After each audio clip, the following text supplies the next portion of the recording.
বাপরে সুন্দর, আমার চোখগুলো তো সেই সাথে হাসো, একবার হাসো।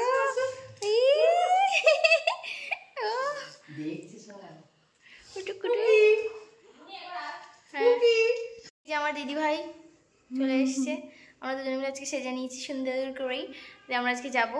টাটা করে দাও। আজকে দিদি ভাই বলেছে আমাকে যা মন চাইবে তা খাওয়াবে, কারণ আমাকে তো বাড়ি থেকে খেতে দেয় না সেটা না, কিন্তু ব্যাপারটা হচ্ছে ফাস্টফুড খেলে বাড়িতে বকা দেয়। তো দিদি ভাই বলছে আমার যা মন চাইবে তাই ফাস্টফুড খেতে যাবো। আর দিদি ভাই বলছে আমাকে সুন্দর ছবি তুলে দেবে, সেই ভরসায় আমি এই জামাটা পরেছি আজকে। ঠিক আছে, একদম সুন্দর ছবি তুলে দেবো। টাটা। তো এটাই হচ্ছে সারপ্রাইজ, যেটা কিন্তু দিদিভাই আমাকে দিয়েছে। তোমাদেরকে শর্টসে আমি আরও ভালো করে দেখাবো। আমি তো জাস্ট মানে অবাক হয়ে গেছি, মানে আমি যতবার দেখছি আমার এখনও পর্যন্ত মানে সে আনন্দটা যাচ্ছে না। তারপরে কিন্তু আমার একটা বন্ধু সে আমাকে এই দই দুটো পাঠিয়েছে, তো দেখতেই পাচ্ছ এই দইগুলো কিন্তু খেতে অনেক বেশি টেস্টি। এই দইগুলোর নাম হচ্ছে ক্ষীর দই। তো আমি আগে কোনোদিনও এই দইগুলো দেখিনি, ইনফ্যাক্ট আমি দইয়ের ভাঁড়গুলোর সাথেও একদম বেশি পরিচিত নয়। পুরো টাইপটাই তোমরা দেখতে পাচ্ছ পুরো অন্য টাইপের। তো যাই হোক, সেই জন্যই আমরা ভালো করে নাড়াচাড়া করে দেখছিলাম যে ব্যাপারটা কেমন দেখতে। তো তোমাদেরকে আমি দেখিয়ে দিচ্ছি এটা কেমন দেখতে। তো এখানে দইটা তো খুললেই তোমরা বুঝতে পারবে, দইটার মধ্যে কিন্তু এক ফোঁটা জল নেই। উপরন্ত সত্যি কথা, মানে উল্টে দিলেও তোমরা কোনো জল পাবে না। এটা যে দই সেটা মনেই হচ্ছে না, পুরো মনে হচ্ছে যেন কেউ ক্ষীর দিয়েছে, সেই ক্ষীরটাকে আমরা খাচ্ছি। তো তারপরে কিন্তু মা আমাকে ক্ষীর দই থেকে শুরু করে সব কিছু সুন্দর করে সাজিয়ে পাঠিয়েছে।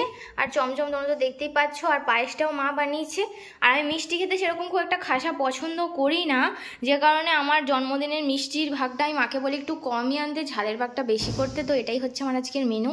প্রত্যেকটা খাবার আমার পছন্দ। আর এখানে তো চাটনি আর পাঁপড়টা মিস করে গেছি। চাটনিটা কিসের? আমলকির। আচ্ছা, আমলকির চাটনি বানিয়েছে মা এখানে, নতুন রেসিপি এটা, আমি জানি না কেমন খেতে হবে। তো এটাই হচ্ছে আজকে রেসিপি। আমি খেতে বসে পড়েছি। পম্পেট মাছ তোমার খাওয়া শেষ হয়ে গেছে, এখন খাবো আমি চিংড়ি মাছ। আচ্ছা, প্রত্যেকটা ফেভারিট জিনিস করেছে মার আমার না। আমি সবাইকে এখন বলছিলাম তাই, যে আমার আস্তে আস্তে মাটনের প্রতি ভালোবাসাটা না খুবই কমে যাচ্ছে। আমি জানি না যে কম খাই বলে নাকি, কিন্তু আমার না সেই রকমের খুব একটা ক্রেভিংস কাজ করে না মাটনের জন্য। যেমন অনেকে বলে মাটন খাবো, মাটন খাবো, টেস্টি লাগে, মাটন খাবো, এই যে ব্যাপারটা আছে, ওই ব্যাপারটা আমার আর আসছে না। আমার এখন চিকেনের প্রতি ভালোবাসা আছে, দেশি চিকেনের প্রতি ভালোবাসা আছে। মাটনটা জানি না এখন আর ভালো লাগছে না। ইনফ্যাক্ট আমি রিসেন্ট বিয়েবাড়িতে গেছিলাম, ওই পায়েলদির বিয়েতে ছিল লাস্ট, আমি ওটাই বিয়েবাড়ি খেয়েছি। তো ওখানে গিয়েও আমার মাটন না, আমি তারপরে ওই স্যাম স্টিলের প্রোগ্রাম ছিল তখনও খেয়েছি, তখনও ভালো লাগেনি। মাছ ফাছগুলোও ভালো লাগছে, অন্য কিছু ভালো লাগছে না, ভালোই লাগে না। আর মেটে খেতেও আগে কত ভালোবাসতাম, মেটে খেতেও এখন আর ভালোবাসা আসছে না। সেদিন তো আমাকে প্রায় মনে হয় 2টো মতো মেটেও দিয়েছিল, আমি একটা খেতে পারিনি এবার তার মধ্যে। যাই হোক, এখন আমি চিংড়িটা খাই, যেটা মেন আমার জীবনের সবথেকে মেন জিনিস, এটা হচ্ছে চিংড়ি। এত কম কেন শাঁস থাকে কি জানি, একবার সেটা এত বড় চিংড়ি হবে, পুরো শাঁসে ভর্তি থাকবে, সেটাই ভালো লাগে। তখন দিদিভাইয়ের বিয়ে হলে বা আমার বিয়ে হলে চিংড়ি করবো না। আমার বিয়েতে তো চিংড়ি হলে আমি আনন্দ করে খেতে পারবো না, রিসেপশনের দিনে বলবো চিংড়ি করতে। আর দিদিভাইয়ের বিয়েতে 2 দিন চিংড়ি করলে খুব ভালো হয়, আমি খাবো, খুব ভালো লাগে আমার খেতে।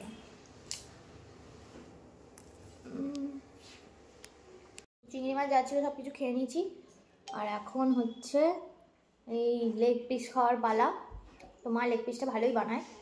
আর সবথেকে বড় কথা বলতে কি, মানে খুব রিচ কোনো কিছু আমাদের বাড়িতে হয়ও না, আর আমিও সেটা পছন্দও করি না। কারণ দেখো, রেস্টুরেন্টে গিয়ে তো আমরা রিচ খাবার খাই, আবার বাড়িতেও যদি সেমভাবে রিচ খাবার হয় তাহলে শরীরটা তো একবারে দফা রফা হয়েই যাবে। আর আজকে মা অনেক কিছু রান্না করেছে, অনেক কিছু, আর খুবই ভালো লাগছে। সেই জন্য যে চিকেনটা করেছে বলে আমি বেশি খুশি হয়েছি। যদি মটন করতো আমি সত্যি খুশি হতাম না, কারণ আমার মটন খেতে একদমই ভালো লাগছে না এখন।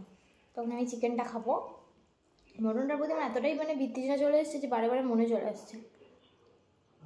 দারুণ হয়েছে, দারুণ হয়েছে। মাও খাচ্ছে সামনে বসে, তাই জন্য।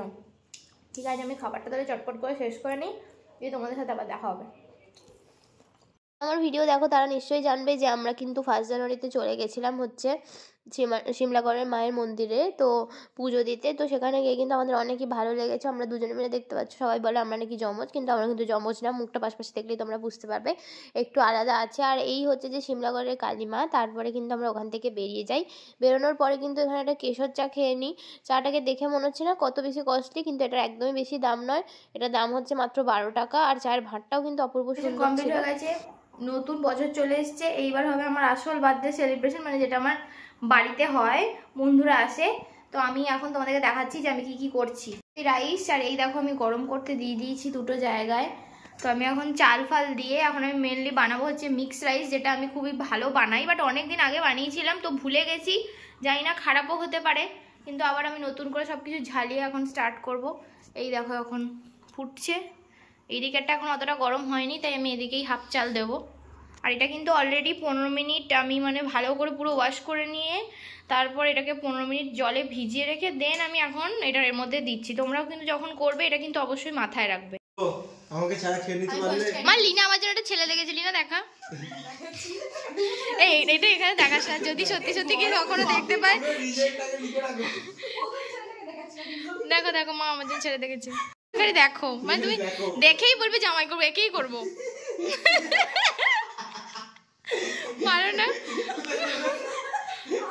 পেলে তোমরা যে লিনা আমার জন্য একটা দারুণ সম্বন্ধ এনেছে, যাকে কিন্তু অ্যাপ্রুভাল দেওয়ার জন্য খুবই মানে কষ্টকর, যাকে অ্যাপ্রুভাল দেওয়া যাচ্ছে না। আর এর মধ্যে দিয়ে কিন্তু আমাদের মজা স্টার্ট হয়ে গেছে। আর এখানে কিন্তু এটাই হচ্ছে যে সেই স্পেশাল কেক, যেটা আমি দেখো তোমাকে যে বলেছিলাম না শামিম, এটা শামিম, তোমরাও চাইলে ওর কাছ থেকে নিতে পারো। আমি চিনতে পেরেছি ওকে, তোকে তোমাদের কথা বলেছি। আর এই ভিডিওটা ছিল রসমালাই ফ্লেভারের, এটা আমারই দেওয়া। আমার খুবই ভালো লেগেছে কেকটা। আর দেখতেই পাচ্ছ অনেক রকম করে মানে আমি পোজ দেওয়ার চেষ্টা করছিলাম সাজুগুজু করে, তোমরা দেখে নাও। ছবি উঠছে, বলছি ছবি উঠছে, নিঃশ্বাসটা দেখতে চাই আমরা এরকম করে। 1 2 যত রকম ভাবে ঢাকা যায়, হাত কেক সব কিছু দিয়ে ঢেকে পাটা দেখি যে আমরা আসলে প্রতিবন্ধী না আছে, দাঁড়া নেবে নেবে ছবি প্রতিবন্ধী কি বেলুন দিয়ে ঢেকে রাখ। এ বললো প্রতিবন্ধী যাতে না আসে, বেলুন রেখে দিবি। তুমি চুলের এদিকটা ঠিক আছে, তোর মাঝখানে সিধি করে না, এটাই ভালো লাগছে। এই বেলুনটা সরা, বেশি ঢাকা লাগবে না। প্রতিবন্ধী মনে হচ্ছে। আগে তুলছি ছোট হবে তো। না না, আরে দুটো আমি ছাড়তেও পারবো না এফবিতে, তোলার কোনো মানে নেই। এ তোলার কোনো মানে নেই, বুঝিয়ে শোন। ছবি গ্যালারিতেই থেকে যাবে, আসেনি পুরোটা দেখ, পুরোটা এলে ওই ছবিগুলো ফেসবুকে সবচেয়ে লম্বা ছবি দিতে হয়। না একদিকে ঠিক আছে, আমাদের থাম্বনেলে লেগে যেতে পারে ভিডিওর। তুমিও কর আমার সাথে। হ্যাঁ happy birthday to you, happy birthday to you, happy birthday dear Sumiti, happy birthday to you. আমি কি বলে না, একটা বড় পেছে চলে এসেছে।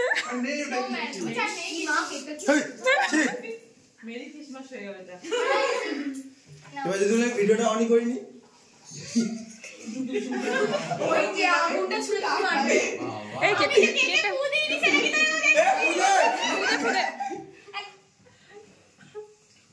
ঠিক আছে। গায়ে চড়ে পড়ে যাচ্ছে না পুজিতে। বাবাকে মাকে হ্যাঁ পুরো খাও। হ্যাঁ এই তো আপটা দিয়ে কু খেয়েছে।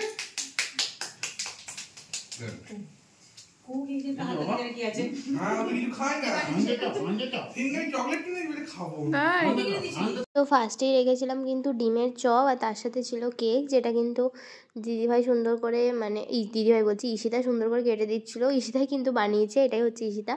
তো আমাদের খুব ভালো লাগছিলো কেকটা খেয়ে, কেকটা কিন্তু খুবই টেস্টি ছিল। আর এইটাই হচ্ছে শুভঙ্করের আসল বয়স খেলাধুলা করার। তো শুভঙ্কর দেখতে পাচ্ছ কুহুর সাথে খুব মজা করে খেলাধুলা করছিল, আর ও মজাও পাচ্ছিলো। কুহুরও খেলার একটা সঙ্গী পেয়েছিল, আর কুহু তো অনেক মিষ্টি, আর ওর কথাগুলো শুনলেও তোমাদের অনেক বেশি ভালো লাগবে। আর রাতের ডিনারে কিন্তু ছিল হচ্ছে মিক্স রাইস, যেটা আমি বানিয়েছি, চিকেনও আমি বানিয়েছি, আর তার সাথে ছিল পায়েস, কোল্ড ড্রিঙ্কস। আর তারপরে হচ্ছে যে আমি পায়েসটা পরে নিয়েছি ভিডিওতে, তো দেখতেই পাচ্ছ এটা ওদেরকে চেয়ারে দেওয়া হয়েছিল। প্রথমে ভেবেছিলাম 4 জন করে খাবো, তারপর সবাই আমরা একসাথে বসে পড়ি। আর তার সাথে হ্যাঁ মিষ্টিটাও ছিল। তো এটাই হচ্ছে আজকের আমাদের মেনু। আর তোমাদের কিন্তু ভিডিওটা কেমন লাগলো অবশ্যই জানাতে ভুলো না, সাবস্ক্রাইব করতে তো ভুলোই না। Tata, thank you for watching.